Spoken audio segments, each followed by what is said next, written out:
The new House panel investigating the January 6th insurrection has opened its first hearing. This topping our news, making national headlines this morning. 4 officers who defended the Capitol during the insurrection had emotional accounts of the attack on Tuesday. The officers testified that they were beaten as the mob of Donald Trump supporters interrupted the congressional certification of Democrat Joe Biden's presidential win. They also rebuked Republican lawmakers for resisting the investigation and playing down the violence of the mob. A man accused of killing 8 people, most of them women of Asian descent, at massage businesses in Georgia has pleaded guilty to 4 of the murders. 22-year-old Robert Aaron Long was handed 4 sentences of life without parole on Tuesday in Cherokee County. He still faces the death penalty in the 4 other killings, which are being prosecuted in Atlanta. Federal investigators said they found no evidence that Long had a bias against people of Asian descent. That's at odds with the hate crime and domestic terrorism prosecution Long faces in Atlanta. Well, everyone who works for the federal government may be required to get the COVID vaccine.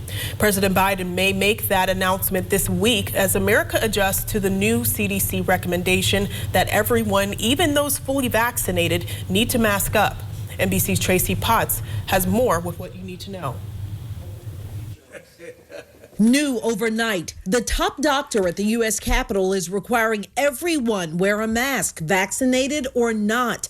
The White House will too, as President Biden now weighs whether to also require the COVID vaccine for all federal employees. That's under consideration right now. The CDC reversing course, now recommending indoor masks for everyone in high transmission areas. Red and orange on this map. That's 2/3 of the country. Health officials believe 100 million unvaccinated people are driving the spread. We've got to get to them.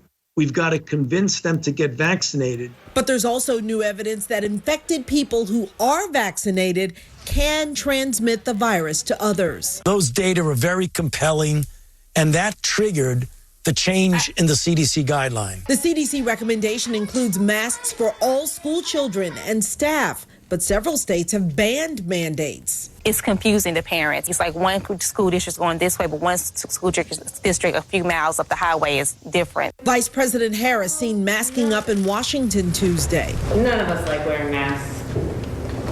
People need to get vaccinated. The mask debate heating up once again as federal employees wait to hear if they will also need to get a shot. Tracy Potts, NBC News.